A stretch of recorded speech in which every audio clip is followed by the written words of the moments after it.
Welcome, everyone. It's so nice to have you joining us today. One of the big things that we've come to establish in real estate is, well, a lot of our clients needs to get bonds. Gone are the days where the couch was actually cushioned with, I want to say, bundles of cash. Those days, I think, are almost gone. There are a few clients out there that still do cash, but bonds, they need to make sure that they can get their bonds all together. And, well, how do you actually go about doing it? Well, I know that I've had conversations with clients. They say, I've got my bank manager. I've known him for 25 years, and he'll be able to get me a bond. And then we go through this particular process and they come back to me all excited. They've got a bond. It's prime plus 10%. And they think it's absolutely fantastic that they've got a bond. Yet when we start doing the numbers, it tells a very different story. You see, not always is it a good idea just to have one person to get your bond from. And that's why the industry has now actually opened the doors to some alternative options. So joining me today is one of those alternative options. And I must say, I've personally used them and it's an amazing experience. And I thought, well, just like I've done with everybody else, let's pull back the curtain to actually find out who's the person behind it. So joining me today is Shaun Rademeyer. Shaun, how are you doing today? Very well, Stuart. Yeah, it's been a fantastic start to the year, but doing well. Thank you. No, fantastic. Well, let's kick into it. And one of the big things out there is, we've heard the name Shaun Rademeyer. We've heard him on the radio. We've seen him on television. We know that, but that is always the public facing. Who is Shaun Rademeyer, the person behind MultiNet? Let's take MultiNet out of the picture. Who is Shaun? Yeah, well, that's very interesting. I should know myself well, eh? Absolutely. Yeah, so maybe just a little bit of a background to me. I went to university in 2001, forced by my parents to go get a degree, and it was the best 6 months of my life. I didn't go to one class, but I had the best university experience in terms of party. And when the exams came through and my dad got the results of 0, 0, 0, 0, he said to me, look, you need to now decide what you want to do. And I said to him, I want to be an entrepreneur. I want to work. I want to be in the world. And he said, well, there's a car for you. Here's 3 months worth of expenses. Go do it. And I started my career as a call center agent. I went into a company called Auto & General. To my dad's dismay, he wanted me to become a CA and an MBA. And when he was telling all his friends, so what is Shaun doing after school? And he's selling insurance over the phone. He was actually quite disappointed. But be it as it may, I started off in the insurance industry. After year one, I was the top insurance salesman in the company out of 1,200 people. Year two, they promoted me to one of the youngest sales managers, and I built my career there over the next 10 years, being the youngest director in a multi-billion rand organization. And I did study while I was there for 10 years, so I at least did that for my dad. And then after that, I got headhunted by a company called Better Bond, and they wanted me to come over and run the insurance business. And a year into that, I actually then moved into Origination. So I then became CEO of Better Bond Origination Company. And about 3 years into my career there, I realized that, again, I wanted to control my own destiny. I wanted to control my own business. And I met a guy by the name of John Smythe, who was the founder of MultiNet. And unfortunately, John, at that stage, was getting on with his life. He was in his 70s already, and he was looking for a young guy to come take over the business for him. Unfortunately, he passed away the year that I was going to join from cancer, and it threw a little bit of a spanner in the works. The company went through a bit of a restructure. It was a CC at that stage, so he ran it as his own business, and eventually I joined, which was a big shock for the industry. No one thought I would leave Better Bond and join MultiNet. And when we took over MultiNet, we were one of 3 originators in the company. As you know, there's Uber, there's Better Bond, and there's MultiNet. And we were the tiniest. I mean, we had a market share of 3%. And we just decided, we need to be able to offer something amazing for the industry, really focus on the real estate agents and the consultants. And we've taken our market share from 3 to 12% over the last 7 years. Hit a record month last month in February of the year, so that was amazing. And the value of the company is all about making a difference for the people that work for it. So the people that work for it, our consultants, and of course, our real estate partners. We really are a company that looks at how do we support them and how do we make sure that they can achieve the dreams that they're looking for. So that's a little bit about me. Absolutely. And, the one thing I love about this is, pulling back the curtain, and it was just like ringing bells. The first 6 months of varsity for me was the best. It was absolutely the best. But actually, that sets the foundation of who we are today. So your crossover, I remember that was, I want to say, shocking in the industry. Shaun Rademeyer has left Betterbond. I think that news article is probably still floating around and people can go out and actually search it. Now, with MultiNet, what is the drive to keep it independent? There's so many ways that you could add on these industry partners, these different brands that could really elevate you and expedite that growth. To go from 3 to 12% over 7 years is fantastic. But if you had one of those big partners, you could be sitting on maybe 25%. What is the drive to keep it independent? Yes, I think you first need to understand what independent is. And the way that we define independence for MultiNet is that we're not controlled or control competition in the industry, meaning we don't support our real estate business partners through taking money from other real estate business partners and giving that for them for marketing. So that's what the independent means, and it's not a bad thing. If you look at when Uber was there, previously Mortgage SA, they were founded by real estate companies, and they did that so that they could earn an additional revenue out of origination.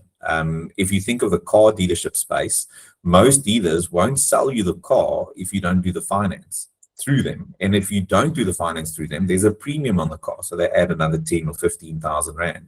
Because the finance element of a home loan or of a vehicle finance brings additional income for real estate. And what we decided was that we'd rather focus on our independent real estate agents and give them the same benefit as what the big brands are getting, but without allowing a smaller independent to fund one of our partners. So even the likes of the big independents that are with us, and when I say big independents, it's meaning that they don't have shares in Origination or by a conglomerate of companies, they still get the benefit only on their business. We don't use smaller independents to fund them. And the same for the smaller independents. We give them the exact same benefit that we can afford out of the origination industry. And this makes quite a powerful part of this. I like the word independence, not being the one to control everybody else and not let anybody else control you. It gives you this flexibility to almost pivot when market changes or anything happens in the actual industry without having to go to shareholders or anybody else to say, what should we do? And MultiNet has definitely grown to be that independent person that allows you to do that. But for somebody new that's going into this, I want to buy my first property, without looking at all the different avenues that they can almost get into, why MultiNet? What is that purpose behind MultiNet? And if you think back to Steve Jobs, he went out there and said, we have all these products, but let's not worry about what we do and how we do it, but this is why we do it. What would that message be that you'd want everybody to understand and clearly articulate? Yeah, so maybe let's assume that all three companies offer the same service and at the same service levels. The why for us in MultiNet is the difference that we make in people's lives. And I'm not really talking about customers. We make a difference in customers' lives all the time by getting them the home loans that they need, where they wouldn't have been able to do it on their own. But it's the individuals that work for us. I remember, and I've got many stories, one of my consultants was working in the industry. And unfortunately, when you work for the other two companies, your commission structures were, in terms of real estate, to make it real, was a 20-80 split, 20% to the consultant and 80% to the company. And, she had two kids and she was, just making it day to day. And the one day she joined us, and in our model, it's flipped over. They earn 80% of the income and 20% goes to the company. And she phoned me and she said, Shaun, I just bought a dress for my daughter's matric farewell, and I've never spent 1,000 rand on my card because I just have never been able to afford it. And she said her hands were shaking when she paid for this dress. And she just said, this is what the company has done for us. And we've got so much examples of that, people being able to pay their kids' school fees, people being able to live a different life. And I know money is not everything, but when you have the ability and the means to be able to afford things that are better for your family, it does make a difference. Absolutely. A big drive with purpose is there's an emotional factor. And thank you for sharing that, because that emotional factor, just to go and be able to buy a matric dance dress, I mean, it's something that even with myself, 2 daughters, both have gone through this whole matric dance experience. And I know what that's like. And to have that conversation saying, sorry, I can't afford it, we need to go with something else. Well, so that why is such a huge, huge drive. But now let's roll it into the same. I mean, you've got 3 of you guys in the actual industry. You're all fighting each other. Yet there are certain differences that you can offer that maybe one of your opposition cannot offer. Let's start exploring the banks. Who are you able to go through to? Who are those clients, so that our agents, when they're sitting in front of their buyer and their buyer saying, hey, but I'm with XYZ, the blue bank, the green bank, whichever it might be, but going through MultiNet, it's giving them this full array of banks plus some extras. What is that array that can be offered? Yeah, so look, so all the major banks have got contracts with the origination industries. I mean, we're talking about Investec up to all the, ABSA, FNB, Nedbank. Then we have alternative funding programs like a Sentinel Home Loans that focus more on almost like a rent to buy, but it's an alternative funding model, which customers that might not get financed through the main banks can get through Sentinel.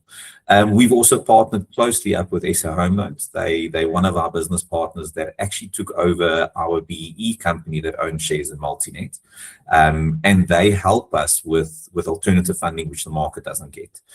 So we can do like a government employee.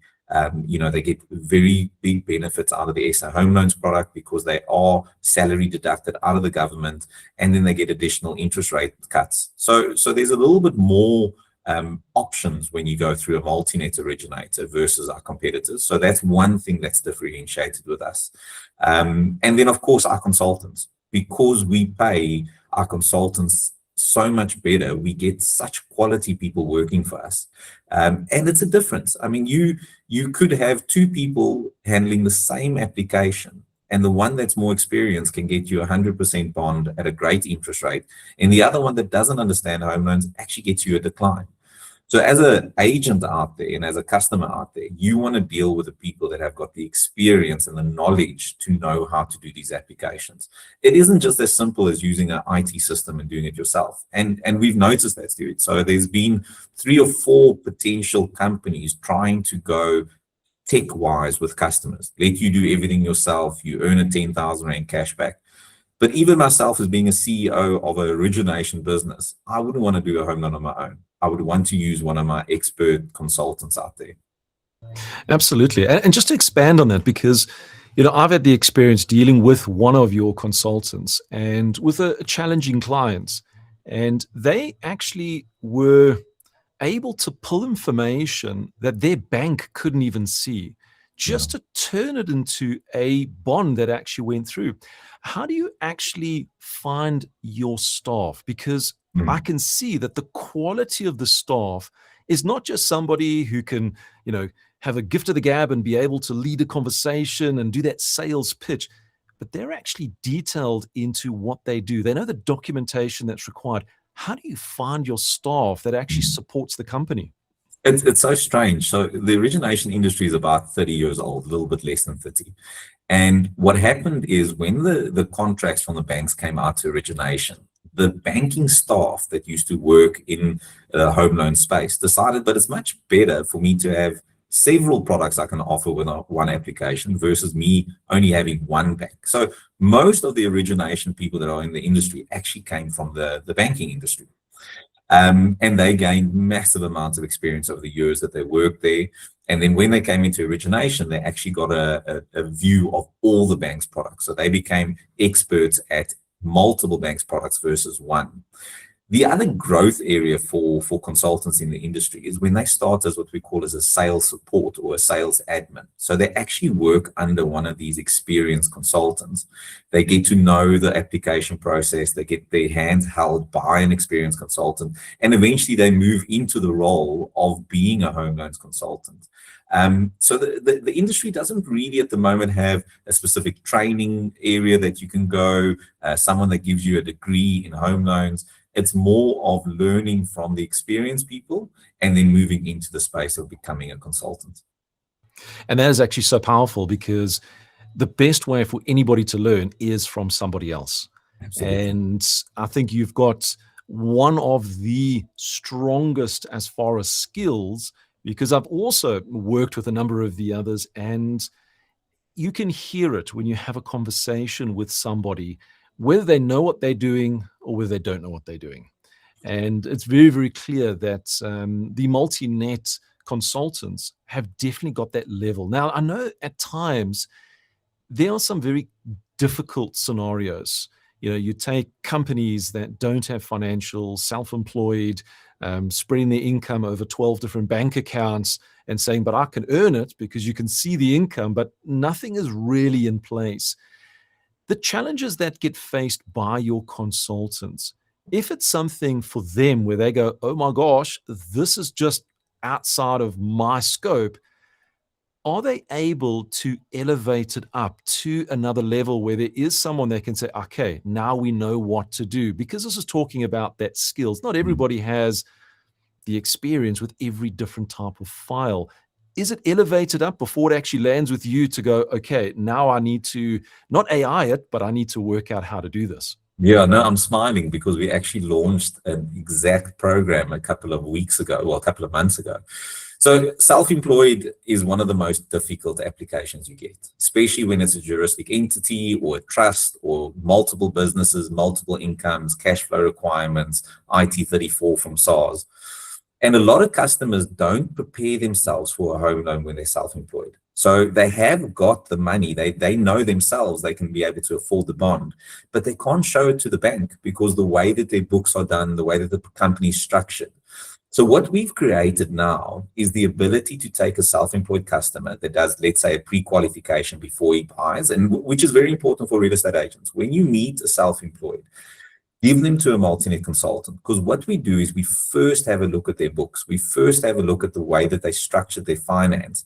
And if we find that their books weren't done correctly and we need to change things to ensure that they're more compliant with the SARS and with the banking requirements, we help them through that process. It takes sometimes up to 3 months to get a self-employed ready for finance option with the banks. But we've got a specialized team internally that has a look at the accounts. We even speak to the customer's accountants to say, this is what we need to change. This is how we have to update the documents. And then when we submit to the bank, it's literally within 2-3 days, you get a bank approval, which is amazing. If you do it the other way, where you take the customer from as he signs the OTP, and now you have to do all of that, it can take up to 2 to 3 months just to get those books right. And then, of course, we all know customers aren't waiting for an application to get approved. They'll probably accept the next offer. They'll put you on terms on 21 days. And this poor customer probably feels so, disheartened that he just doesn't buy property in the future again. Absolutely. And, self-employed will also go into the person who are commission earners, because it's almost the same category. We don't get commission every single month. Real estate agents, one of the key areas where suddenly you're earning a huge commission on a couple of deals, and then there's 2-3 months where there's no revenue stream that's coming in. So it's kind of like it bounces all over the place. I want to take this to the point of understanding the different types of clients that you can work with. We know salary earners. Those are probably the easiest ones to go through. But then we've got companies and we've got the entrepreneurs, and then we've got the big one at the moment, which is foreigners. Just run through some very basic requirements for salary earners, people that are commission, all the entrepreneurs, businesses, if we're wanting to get bonds, as well as the foreigners, what are the basic requirements that your consultants would have a conversation with the actual agent to say, right, we make sure that this is in place before we go forward? Yeah, I think it's when, there's a lot of technicalities you can go through on each one of those type of customers. What you need to prove to the bank is where are the funds coming from, how sustainable these funds are, and can they afford the home loan? And that goes to all three customers. So you start with a normal employed customer. Who's the company they're working for? What is the salary over the last 3 months? Is it a solid business that will continue for long? In what industry is it? And then they're going to the consumer. Of course, then they have a look. What is the expenses, the ITC checks, the credit checks, all of that. So as you said, someone that's employed, it's much easier to go through the process to prove to the banks that they can actually afford the bond. Self-employed is a little bit more difficult. There, the banks want to notice how long the company's been in operation, what do the cash flows look like, what are the product that they're selling, who the customers or the ultimate beneficial ownerships of these businesses are, and of course, what is the affordability. So it all comes down to risk of employment, risk of actually the company that they own, and then affordability of the individual. And we're not even talking about the property yet. Sometimes you could get a property in a state that has terrible books in terms of a body corporate. The bank might give you a loan, but they're not going to give you a loan on that property. So that's, these are these small things that come into play when you're doing finance for a customer. When you look at foreign nationals, so there are certain foreign forex rules that we need to apply by. We need to have a look where the funds are coming from. Most of the banks will have a look at the customers actually where he works. So if he's using a salary to be able to afford the bond. And then we have rules in terms of percentage of LTV. So most of the time, the banks will only look at 50% of the value of the property. And then, the customer has to prove where these other funds are coming from, and it's not connected to any criminal or syndicate requirements. But that's where, the consultants do become the experts at it, because they use and do these things on a daily basis. And the banks change requirements. So it might be different from last month to this month. And that's how we ensure that the guys actually know what they're doing. So basically, it doesn't matter your clients, you can get a bond as long as all the checkbox and all the checks are actually put into place. And this will also come down to first-time home buyers. First-time home buyers, stats that actually I was reading, I think it was 2 or 3 weeks ago, is becoming quite a big part of the actual market. Is MultiNet also seeing quite an increase in first-time home buyers? Yeah, we do run about 60 to 70% of all our applications as first-time home buyers. And the strange thing is, the average age is about 38. So, when you think of first-time home buyers, you think of these youngsters coming in, buying property at 23, 24. That's not the case. It's many, more mature, solid working citizens that are coming through to saying, listen, I want to buy my first property, and they get the opportunity. And the banks have put many application or benefits for these customers in place. They can qualify up to 110% of the loan value. FLISP, which is a government program that helps them with the cost. And then, of course, they get significant discounts on attorney fees. They can get discounts on their joining fee or their raising fee that they need to pay to the banks for doing the bond. So there's a lot of programs to get the market active, because as we get this market active with more first-time home buyers, they become second-time home buyers and they sell the property. So it's a cycle that we're trying to create. Well, I know getting into the market is the hard part. Once you're in the market, it just seems to become so much easier as long as you're obviously paying your bonds. Yes, So let's look at these interest rates, because interest rates, we were getting excited. Towards the end of last year, we were getting those 25 basis points cuts, and we started this year and we thought this is going to be fantastic. Interest rates are going to come all the way down to where it should be. And then something happened. Someone decided that something in the Middle East was more important. And now it's created this little bit of a ripple and wave, which is starting to hit the economies across the globe. And now we're hearing that maybe interest rates could be doing something of the reverse. What is your take on interest rates? Do you see it stabilizing, going down, going up? And then the biggest factor is, if it's going to be going up, should people be looking at possibly fixing their rates or staying with that variable as they're going forward? Yeah, so I mean, we were at a recent talk where the economists were quite, bullish about the interest rates coming down at least another 2%. And it all goes about inflation. So we know that the SARB has now changed their inflation target. It's much lower than the mid-range of 4.5% between the 3 and the 6. And we do understand that, the oil price will have an impact on all goods being transferred in South Africa, meaning that we will probably see a inflation uptick coming through the next 2-3 months. Do we believe that interest rates might go up? Maybe, we wanted them to come down, but maybe they won't go up because we understand this could be a short-term impact in terms of the oil price.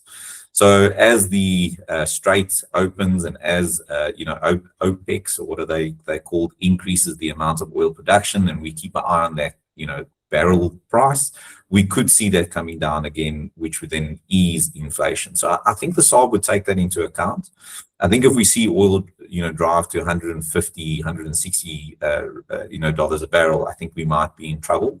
And then if they could see that the inflation is going to be impacted, we'll probably see increases in interest rates coming through at the end of the year, maybe even as early as July. But we don't see that happening yet. When we talk about fixing your interest rate as a consumer, many of them think that you can fix it over the lifetime of your bond, for 20 years. But unfortunately, you can't. It's normally about a 3 to 5 year agreement with the banks, and then they can reassess that interest rate. And you normally have to fix it for about 3 to 4% above the rate that you would have got it. So if you think that South Africa's interest rates are going to go up by 5% over the next 4 or 5 years, then potentially you can say, well, let me fix it because I'll be in a better position. But we don't see interest rates doing that volatility in the market. So we never really advise customers to take a fixed interest rate on their bond. And it's definitely something that I agree upon, because a lot of clients are saying, oh, there's a war happening, it's going to go and jump by 10%. And I think the chances of it actually doing that is quite slim. We can actually look back in history, 91, and see exactly what happened back then, 95. There's been so many times where these things have affected the oil prices and everything's gone up, but it's never done massive increases as we've gone over time. So you've got, I want to say, first-hand picture, the graphs, everything that comes through your MultiNet books. You can see what is happening through your actual books, which gives you an indication of the real estate industry. You're getting an increase in bonds coming through, which means, things are obviously looking a lot positive. And then suddenly there's a decrease and things like, going backwards. When you look at your books and what's happening in the economy, what do you foresee the real estate industry doing over the remainder of 2026 and going into 2027? Do you see growth? Do you see it being flat? What do you forecast? Yeah, so, let's have a look at the history. So we look at, of course, our numbers, and then we look at what the market does itself. We've got a good partnership with our Lightstone business, and they give us a view of submissions to the bank, what's registered in the industry. So we're very accurate in terms of what's happening. 2025 was one of the best years. I mean, if you're in the real estate industry, you would know that COVID years with the low interest rates was an incredible sales year. I mean, in 2022, we registered over 338 billion in cash and bond business over that year for the industry. And that was a fantastic year. Everyone was talking about how amazing it was. Everyone was buying properties. But in 2025, we registered 333 billion. So only 5 billion less than our best year over the last 10 years.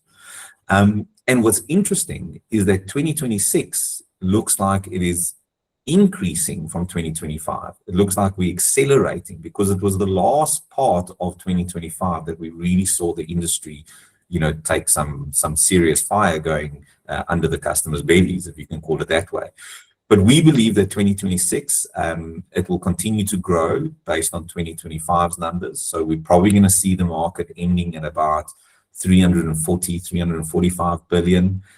Cash sales in 2025 was the best over the last 10 years. We ended on 154 billion in cash sales over the market. Of course, the Western Cape driving the biggest part of that, but consumers and investors are seeing opportunity in the property industry. Bonds was also one of the best. So we were sitting at 179 billion versus 209 billion in 2021. And that is purely just because of interest rates. Consumers always want to buy property, but they can't always afford it. And when the interest rates were at its lowest in 2021, we could see those conversion ratios go from 55% to 65%, meaning that 10% of customers that couldn't get a bond previously was able to get a bond. So forecast for us, unless the world turns totally upside down and interest rates increase by 3-4%, which we don't see it happening, we believe 2026 will be a good year for the real estate industry. You know, those are amazing numbers to actually hear that we are basically back on track again, if we think about it in the actual growth. So 2026 is going to be one of those years that I think real estate agents can go, all right, Shaun has shared with us some really important information. Let's carry on and let's move forward. Now, let's just take this down to a little bit level, because you did mention the Western Cape and saying that, you know, obviously there's a lot that's coming through. Are you seeing any areas, any provinces with growth that are really standing out of, wow, you know, we're seeing this particular province, suddenly it's growing? Or are you seeing any provinces that are coming down? I know overall we're anticipating to go up, but if we just take it down to a little bit of a micro level, the provinces, which would be the provinces that you would say, hey, this would definitely be something to look at, or hey, let's move away from? Yeah, we're seeing a big difference in KZN. We see that province is growing nicely. Gauteng is still lagging behind on property price growth, but the volumes are still there. So still a big market, still very busy in terms of property transactions, but value-wise, they've always been lagging in terms of property value growth. Of course, the Western Cape has shot the lights out with value growth, and I think that's because of the net inflow of people into the Western Cape. So there was an article that came out by one of these removal companies to say that, you know, people are moving back from the Western Cape to Gauteng, and there's a reverse immigration. Unfortunately, it was only based on 1,000 customers that they moved over that period. But when you look at the net inflow of people from provinces, the Western Cape still has the highest net inflow of consumers coming to the Western Cape. So we hope that 2026 local government elections might see a change in accountability for the local governments. We've seen the impact of that in KZN. So places like Howick, when the government of, you know, provincial unity started doing things correctly and fixing roads and getting potholes done and water infrastructure, all of a sudden the prices started growing above inflation. And we believe if Gauteng can get a government of provincial unity that really focuses on service delivery, we believe Gauteng is a sleeping giant. You only get 2 or 3% additional growth in properties there, we will see that province explode. So we're hoping for the best at the end of the year.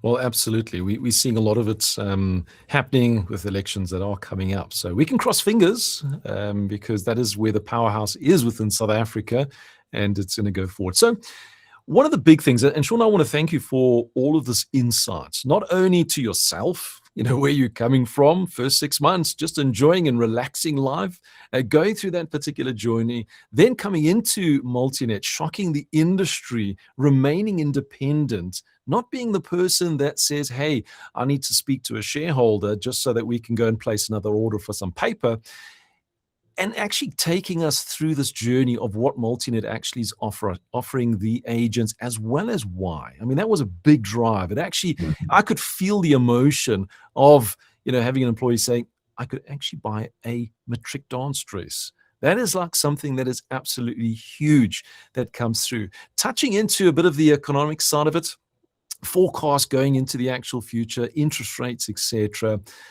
And this sums up what MultiNet is all about. It's not just about send an application, hope to get a bond. There's a lot more to it. There's a lot more, I want to say, ingenuity and knowledge that comes into it. So, Shaun, how do the agents make contact with your consultants so they can experience what I've personally experienced and what a number of your clients have experienced over the years. Yeah, I think the most important thing is to go onto our website if you have the ability. We have all the requirements there for contacting us. Speak to your industry. So if you speak to your agents in your office, you know who you're using, who's this person, and remember, in our origination industry, there are many different companies out there. So you have independent, what we call aggregators that work under either Uber, Betterbond, or MultiNet. They would have any form of different name. It could be Mzansi bonds, it could be Cape Town bonds, it could be Shaun Rademeyer bonds. But you have to go through one of the origination companies. So it's important to ask, are you part of the Uber stable? Are you part of the Betterbond stable? Or are you part of the MultiNet stable? And if you're part of the MultiNet stable, there are different benefits. And if you're part of the Uber and Betterbond stable, that's fine. But at least you know where your business is going and who you're supporting through that process. Absolutely. So our website's the best, Stuart. That's where you will find us. And you'll find me everywhere. My number's out there in the market. So cell phone numbers are available. I get around about 30 WhatsApp messages a day. Absolutely. So contacting the MultiNet advisors, consultants, jump onto the actual website. I know that through our roadshows, we've had a number of your consultants that also come into the actual roadshows. They show an appearance. In fact, a lot of times, because you're also part of the sponsors, they actually have an opportunity to share their story and share a little bit more about MultiNet as well. So do come through to our future roadshows that are happening throughout the year and have a conversation with one of them and try them out. I did it personally, and I can tell you now, it's the only option for me and my particular clients because of that communication and the way everything comes back, plus the knowledge that goes through. It's not just, well, let's see if we can AI this and let's get this going. No, this is actually humans with real firsthand experience that can help you through this particular journey. Shaun, again, thank you so much for coming. Any final thoughts or comments before we close up or jump into any Q&A? Yeah, I think it's, especially for the independent real estate agents, we've come up with many financial products and financial assistances that helps you elevate your business. We've helped one of our customers up in Joburg. They're a medium-sized business, but they now have the ability to take R1 million and do a marketing campaign for themselves to get them out there. And that's the type of benefit that the big brands that are part of the Ubers and the Betterbonds of the world have got. And our independents don't know that they can actually get the same. But unfortunately, they'll only be able to get it through MultiNet because you don't really want to, drive your competition against your brands that you own. So if you want to find out about that, if you're a principal out in the market or you have a state agency that does the volumes, we're very, very much able to assist you in elevating your business. Absolutely. And that's something I didn't bring into this particular Q&A or into this particular session is that little value added. So that is something that is, and I want to say, it's a complete discussion just on its own. The benefit that MultiNet can actually be as an independent for independence to remain independent. And I think that is an absolutely amazing initiative that's come from MultiNet. So definitely, if you are a principal and you're watching this particular session or one of those larger independents and going, what can I do? Well, reach out to us or reach out to MultiNet and speak to them because there's definitely a solution that will help each and every one of you. Shaun, again, thank you so much for coming into this particular session. It's always great to have conversations with what I like to refer as the industry leaders, the people that know a little bit more about the industry. But more importantly, to pull back the curtain, to see the real human being behind it. They're not just this person with a collar and tie making these decisions. These are real humans. These are people that you can walk up to and say, hey, Shaun, how's it going? I remember my days at university. It's almost the same. So these are the small things that you'll always remember. It's the human touch. It's that independence that really takes you forward going into the future.